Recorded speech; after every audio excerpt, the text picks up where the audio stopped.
Exam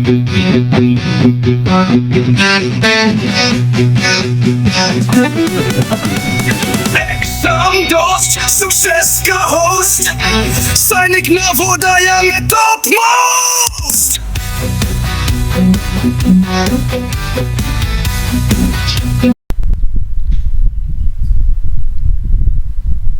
Welcome everybody to the session of nouns. In this session of nouns, we will understand the nouns as a part of speech. Generally, nouns are the first part of speech which is studied, which also helps us to connect it with the rest of the part of speech like pronouns, adverb, adjectives, verbs. In this session, we will understand the nouns and its grammatical usage. Also, we will see what are the different kinds of noun and what are the distinguishing factor, what are the differences between different kinds of nouns. And at the end, we will also have a holistic approach towards proper usage of nouns, their singular and plural forms, the different types of gender. So let's start our session. A noun is the name of a person, a place, or a thing. It's a very basic definition. Other than this, measurement, feelings, emotions, they are also types of noun. So basically, the first sentence says noun is the name. So basically, whatever are the naming words are known as noun. Primary function of noun is to name something. That can be a person. Example of a person.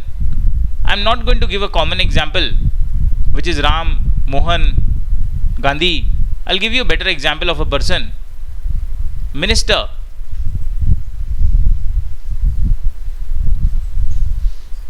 Doctor. These all are nouns which name a person. Scientist.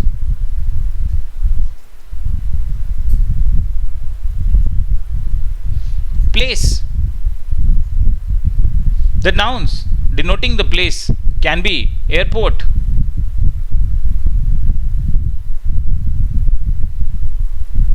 house.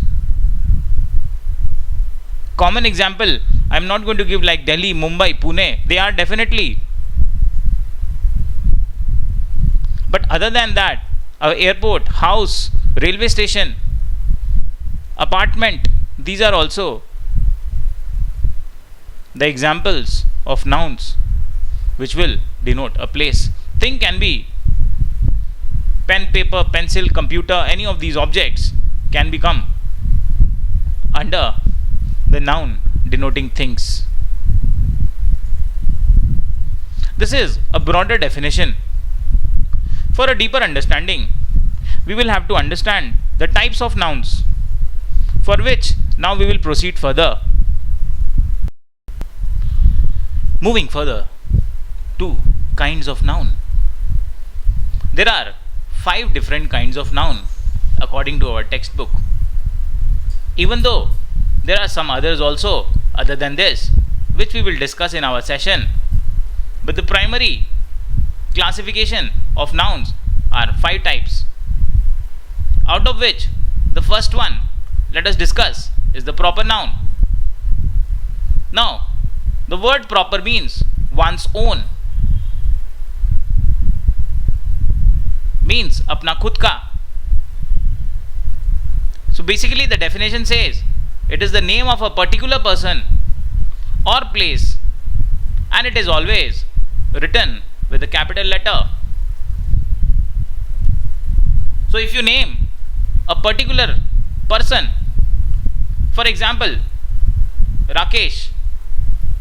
Now understand that Rakesh is a name of a particular boy, so it will be a proper noun. Giving an example of a place, Delhi is the name of a specific place, so it will also be a proper noun. How to distinguish a proper noun with a common noun? Suppose I say boy. Now boy can be any boy. It is not a specific name. Rather, it is a classification. Similarly, if I say a city, it can be any general city. So it will be not a proper noun. Rather, it is a common noun, which we are going to discuss next. So proper noun, the meaning of the term proper is one's own. Noun means name. So one's own name will be referred to as a proper noun. Proper noun are specific here in this example for a particular person or a place. But it can be a name of a specific thing also. Let us discuss some example to understand this better. The first example says Shah Jahan constructed some of the remarkable monuments in India. As we know, in 1653, Shah Jahan completed the construction of Taj Mahal, one of the wonders of the world. But the point of discussion here is a proper noun. And when we say the word Shah Jahan, it is a name of a specific Mughal ruler who constructed the Taj Mahal. Identification of this proper noun will be, if I say Shah Jahan constructed the Taj Mahal, you will not ask me that who Shah Jahan, because everybody knows Shah Jahan was a famous Mughal ruler. So Shah Jahan here will be a proper noun. Let's look at the second example. Indira Gandhi, the first woman Prime Minister of India, was a dynamic lady. Indira Gandhi became the Prime Minister of India in 1966 after the death of Lal Bahadur Shastri. Here, the specific word or the particular name of Indira Gandhi will be referred to as a proper noun. So, understanding proper noun as a whole, it is a name of a specific person or a specific place.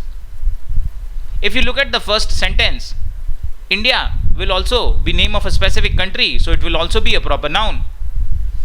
And in the second example, also India will be the example of a proper noun. Summarizing it, proper noun are the name of a specific person, specific place, or a specific thing.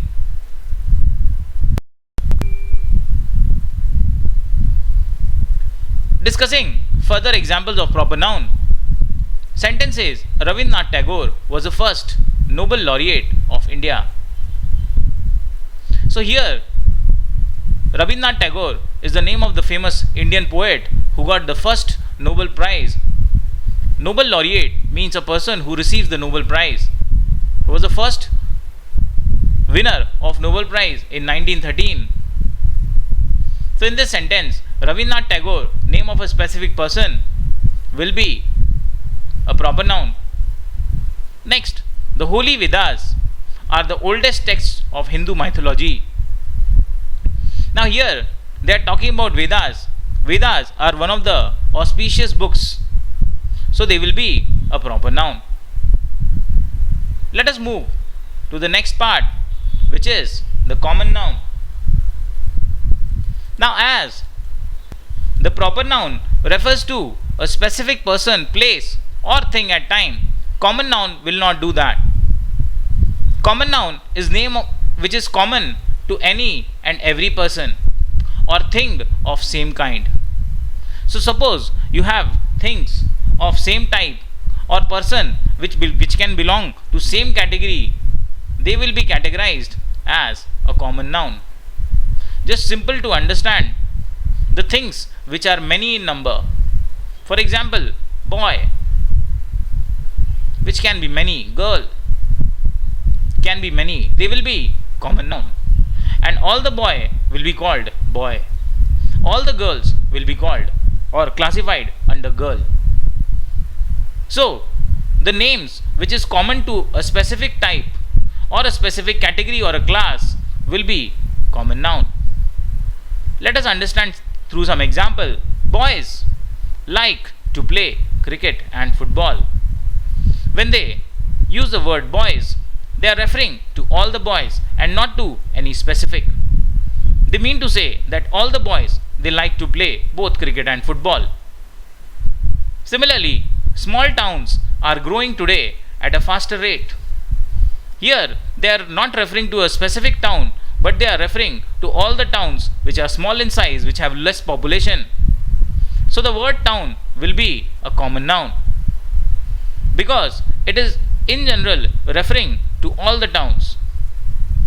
So common noun, as different as proper noun, it will refer to a general thing, a person or thing in general.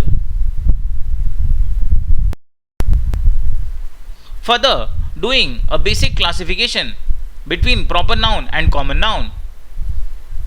When I say the word Ganga, it is name of a specific river, it will be a proper noun. But when we say river, we are not specifying any river, so it will be a common noun. When I name a city, for example Mumbai, it will be a proper noun. But when I say the term city or the word city, it will be a common noun. Speaking of, if I take name of a month, June, it is a specific month, it will be proper noun. But when I say in general a word month, so month will be classified under a common noun. So I hope the basic definition or the basic difference between a proper and a common noun is clear. Proper will be specific and common will be general. The third type is collective noun. Now collective noun is basically used for the nouns which represent collection of things or group of person which together are identified as one unit or one whole. Says it denotes a number of person or things grouped together. So group of things, group of person or collection of things, and they are referred as one complete whole. Here they say it is very interesting to study and view the constellations in a clear sky. That word constellation actually refers to group of stars. So it is a collective noun. Second example, different band of musicians are performing at the concert. Now group of musicians are called band. It is a collective noun. So collective noun means group of person, group of animals or collection of things or collection of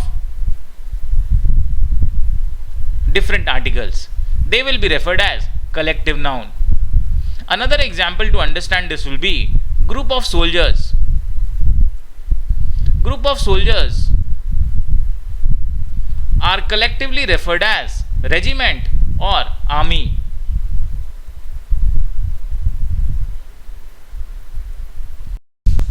Is the material noun. Now material noun refers to the matter or substances of which things are made. You can also add ingredients to this. Ingredients will also be classified under material noun. For example, spices, salt. The major classification of material noun will be metals, wood. In metals, we will have iron, steel, copper, silver, wood. Example, iron and steel industry is a key industry in our country. Here, iron and steel will be the example of material noun. Next example, there has been a significant increase in the price of gold. So gold will be, it is a material, it is a metal, it will be a material noun. Another example of material noun are all liquids, for example milk, sugar, wheat, rice. they all will be classified under as material noun. Now, a point which I would like to add here is, remember, all the objects which are made from material noun are classified under common noun. For example, from gold we make ornaments, jewelry, which is a common noun. From iron we make chair, bench, it will be, or box, it will be a common noun. The next type of noun is a material noun. Material noun, majorly classified as substances or ingredients. It denotes the matter or substance of which things are made. You can also add ingredients to this. For example, spices. Other major example will be all metals like silver,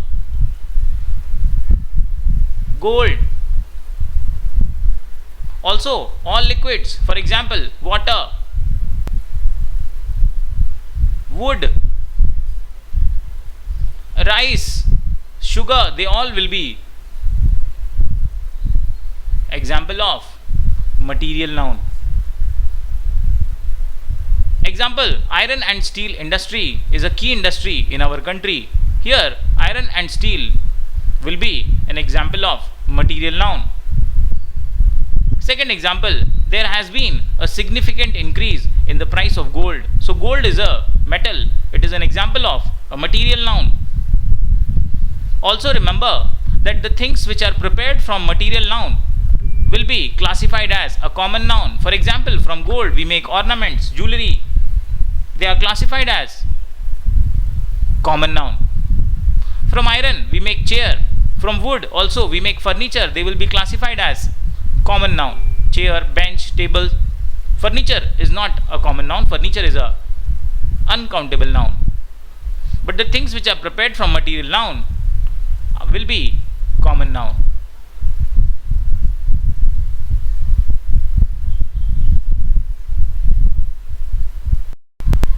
Next, abstract noun.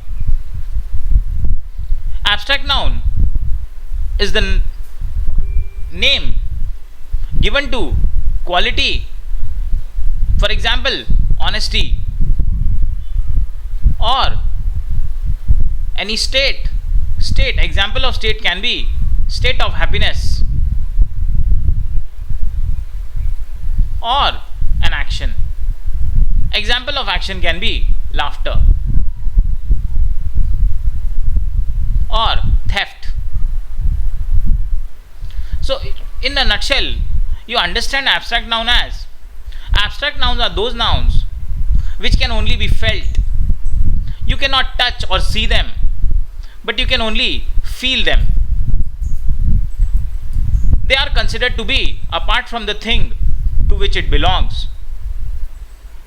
Look at an example. Patience. Patience is the best remedy for every trouble. Here patience is actually a quality, so it will be an abstract noun. Next example, knowledge and wisdom are complementary to each other. Means they go hand in hand. If somebody will have knowledge, he will be having wisdom, or he will be wise. So both knowledge and wisdom, they will be abstract nouns. Now remember, you cannot see the wisdom, you can only feel somebody's wisdom. You cannot see the knowledge, but you can feel it, or you can experience it. So abstract nouns are intangible in nature. You cannot see or touch them, but you can experience them, you can feel them, you can think about them. That is abstract noun. We will understand this better when we will do some exercise.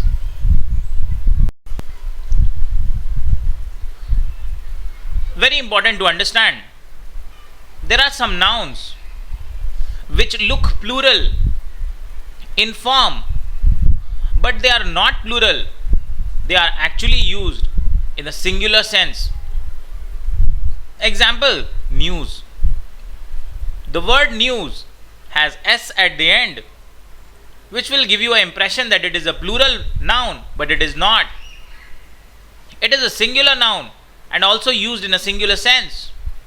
Another example, politics. The word end with an S. It can give an impression that it is a plural noun, but it is not. Similarly, the subjects like mathematics ending with S looks plural, but it is actually singular. Statistics ending with S looks plural, but it is actually singular. Economics, a subject. So most of the subjects which are ending with S, they will look plural, but they are actually singular and they will mean a singular sense. For example, mathematics is my favorite subject. So here the word mathematics, even though it has a S at the end, it is denoting or it is indicating a singular noun.